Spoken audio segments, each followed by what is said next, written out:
Now, to add a new program, I click Add New Program. Minimize that. And so you can create a non-tryout rec program for your rec program. You've got create a tryout competitive program, or if you do evaluations, you can choose that program. You also have a team coach registration where coaches can register for an entire team and pay for that team. And then you've got camp, clinics, or any other special events that you want to create as well. All of these programs, it's going to be a 6-step registration wizard, very similar on how to create these programs, whether you're doing a non-tryout rec, or you're doing a competitive, or you're doing a camp or clinic.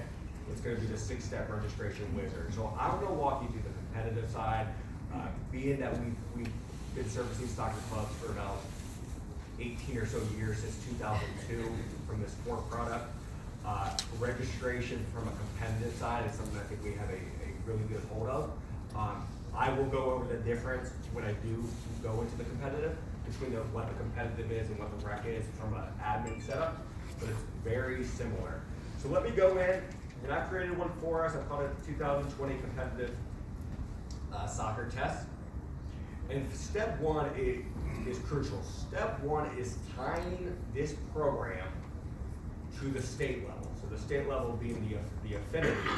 You need to tie this program to affinity so you can submit your roster directly to the state. You'll be able to submit your rosters, anything from a compliance standpoint, any required documents that Connecticut Junior Soccer Association is requiring at the club level, that will pull in to the registration. Parents will have to submit those questions, and then when the rosters are submitted, that information feeds right up to the state from the club product.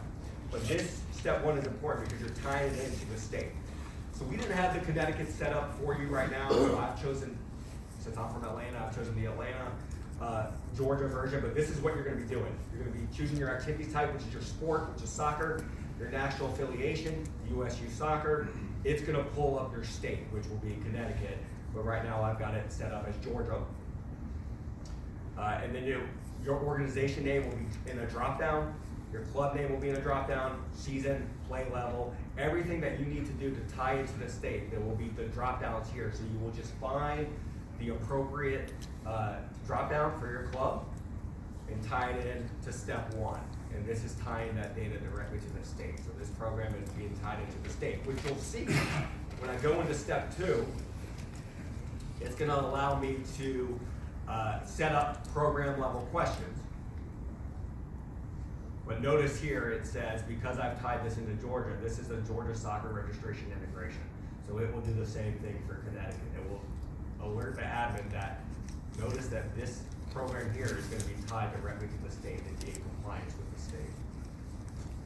So any question that is required at the state level is pulling in automatically in step two, which saves you as an administrator time because you don't have to recreate that question. So anything that's required at the state level, it's already set up at the state, pulls in automatically to the club level. You don't have to recreate that question. Now, you'll be able to go in and require questions if you want to at the club level. Maybe you want to require a player photo, maybe you want to require a birth certificate, you certainly can. Anything that is required by the state will show up as required that you will not be able to toggle, so it will already be required.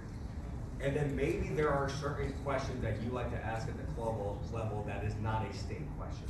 So maybe it's anything from what school do you attend, how many years of experience have you played, anything like that. You can go in and create your question. You can also require those questions as well. To create your question, you can click Add New Question.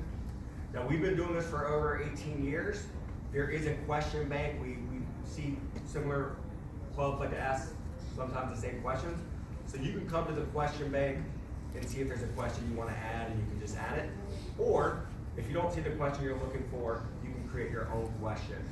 Now what's great about this is you can then designate, do I want this to be, now again, I've chosen the competitive version. Do I want this to be asked at the tryout when someone registers and maybe they don't complete the payment, maybe there is no payment and they're just registering for an evaluation or they're registering for a tryout?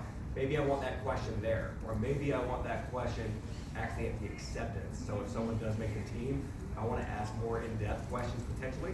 You can designate where you want that question to be. This is one setup, so this is a two-step process where I'm registering to try out, then I'm going to be placed on a team, but it's a one-step administrative creation. You don't have to create a program for a tryout and a program for the acceptance. It's one program. You can then designate where you want your questions to be. Step 3 is going to be your special fees or discounts. Maybe you offer some fees or discounts for this program specifically. So maybe you have a family discount where you want to give the second child a dollar amount off or the third child a dollar amount off. That's where you'll be able to set this up. You've got the ability to add non-volunteer fees if you would like. You've got the ability to create your own fee or discount as well. Maybe there's a question, do you want to buy a uniform? And you call it uniform fee. Maybe you put the amount as $100. Maybe it is, you would designate it as a fee and then apply to the answer yes. If a parent comes in, answers that question, do you want to buy a uniform? They say yes. Maybe you name that fee jersey fee or uniform fee. Once they say yes, that's going to add to the checkout that item, and that's going to say $100 or whatever the price was, uniform fee. So it puts it as a separate line item at checkout. So any fees or discounts that you're looking to do, you'll be able to customize in step 3. Step 4 is going to be your volunteer registration. So you'll be able to come in and create your volunteer roles. I've got a few displayed here: head coach, assistant coach. But to add a team staff, you can come down here, put in the name of the role, click add team staff, and then from there you'll be able to click edit. Edit allows you to collect background information for these volunteers. What's going to happen with tying into the state, you'll be able to trigger, a coach will be able to come in, register as a volunteer, and have that background check information be submitted to the state during the submit team roster button. So you'll be able to trigger that to the club level, so the coach doesn't necessarily have 2 different logins, one to the state level, one to the club level. They can do the majority of what they're looking to do right at the club level. Step 5, which is the big difference between how to create a rec program and how to create a competitive travel program, is setting up your email. So great setup here. As far as recreation, if everybody's going to be placed on a team, there's going to be one email that you set up. It is pretty much a division confirmation email. Thank you for registering for the fall 2020 program. Whatever else you need to do, whatever else you need to say, you can say. As far as tryout or a competitive program, you've got multiple emails that you can set up. One is going to be the tryout registration confirmation email. Thank you for registering to tryout. Tryouts will take place at so-and-so location. Please bring whatever it is. That's something that you can set up right there. Participant made the team email. If there's a specific email that you want to send to just people who made the team, that's this email that you can set up. And you'll be able to then designate during our team building which emails you want to go to what people. Participant did not make the team email. Typically what happens here is a lot of clubs that we work with, maybe they don't make the team, maybe there's another team that you want to drive them to register for. So this email set up to, unfortunately, you did not make this team, but we do want your child to play, so please register for another program, whatever it is. That's something that the participant did not make the team email is good for. Then once you pay and once you accept your invite, you've got your division confirmation email. So it's really completing that payment out. Whatever you want after that payment's been paid, put in that email, and you certainly can put in under the division registration confirmation email. And then club policies contract, usually competitive programs have a club policies contract that you'll be able to read and view as well if you have made the team. And then step 6, when I mentioned time saver, this is going to be another time saver. Instead of having to manually create your divisions, which if you were not tied into the state, if we were not tied into the state, you would have to manually create your H divisions. It's pulling in directly from the state. So whenever your divisions are set up at the state district level, that will pull in to step 6. So you don't have to create these age divisions or figure out what is a U14 kid, what age is that, what bracket is that. It's going to pull it automatically. I'll show you what you can then edit. You can edit the name, the division name if you would like. It's going to pull in based on whatever the state has called it. Then you can choose when you want to open your registration date, close your registration. You can choose your season start date and end date, your age ranges, depending on what the state allows. Your maximum age range might be set, but you might have some fluctuation on the minimum age range. That's all done at the state level. It's just pulling in whatever the state allows. it's going to allow you to fluctuate that if you need to, if the state allows it. Typically, the minimum age range might be fluctuated a little bit, but it's whatever what Connecticut Junior Soccer Association decides is going to allow you to potentially edit that or not edit that. As far as price, this is where you're putting your division price. Rec programs might not offer payment plans.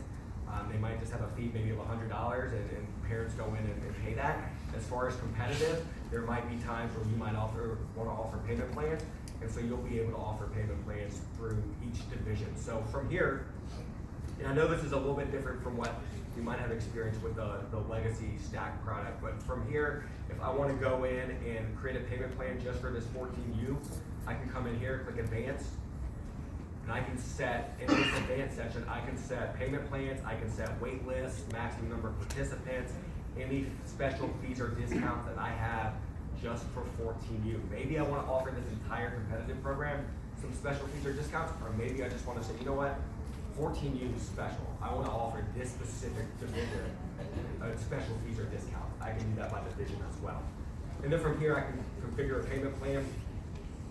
I can add as many payment plans as I want to this division. So my registration price right here is $100. I can call this 2-month plan.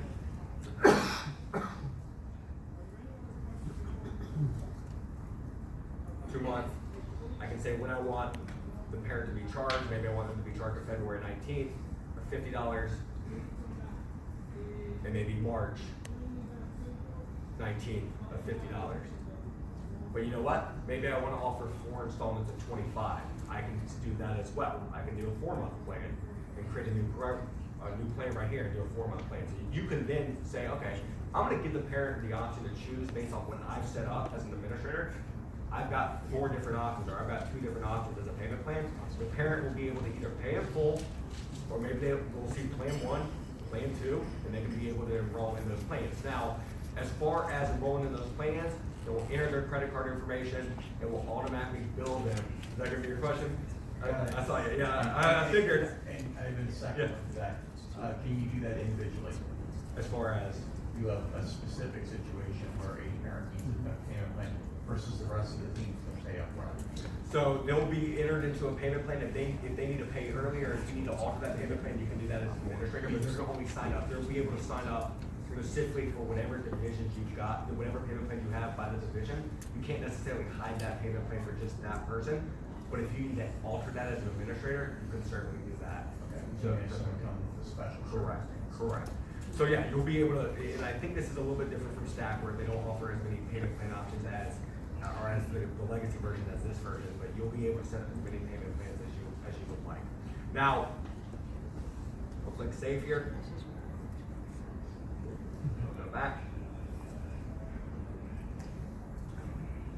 Now, one other thing that you can do, which is another time saver here, is these divisions pull in automatically again. But let's say your registration is the same for every division. It opens at the same time, it closes at the same time, your seasons start at the same time, they end at the same time. I can come to open all here, and you can do it from this level right here, and it will trickle down to every division. So that's something that you can do when it comes to opening up your registration and starting your seasons and years as well. Can I ask a question? Yep. Can you set that up globally and have 2 or 3 subdivisions, have a different date and time, say like Top Soccer or something like that? So you'll be able to set up whatever programs you have. You'll be able to set those programs up, and then you'll be able to set up. You've got to do your divisions in step 6 here. But can you kind of rephrase what you're looking at? So, you have the whole club, which is Yep. called recreation, Yep. right? And most of recreation needs to have these 10 parameters, and that applies to everybody. But Top Soccer or Little Kickers, they're a little bit different. Can I go in there and just set those 2 up a little differently without having to worry about the global setting? Yeah, you'll be able to set those programs up the way you would like. You'll be able to customize those and not have it trickle down to every other program. Okay. Can I ask you a question as well? Yep. Very quickly. The way you set up that you said I can do all the dates for just by going there. Can you do that the same thing with the payment plans? Say if I want to offer. Unfortunately, you cannot. As far as payment plans, it is by division, By division. so yeah. We've been asked that before, but yeah, unfortunately you cannot. So, what I'll do, I'll quick finish, 6 steps to create your program. Very easy, I've already created that program, doesn't take that long. From there, if I need to go season to season, or year to year, you've got a copy feature, you got a clone feature, so you don't have to recreate that program. What the clone feature is gonna do, it's gonna bump up the dates in the exact year. If you've got a travel program started 2020, you wanna bump it up to 2021, instead of recreating that program again, you can click clone, it's gonna bump up the payment plan dates, the age ranges, season start date and end date, registration dates, up a year. What copy is gonna do is just duplicate the entire program that you created, and then you can go in and edit whatever you need to do. Again, 6 simple steps to create your programs, whether it's competitive, whether it's rec. You're done.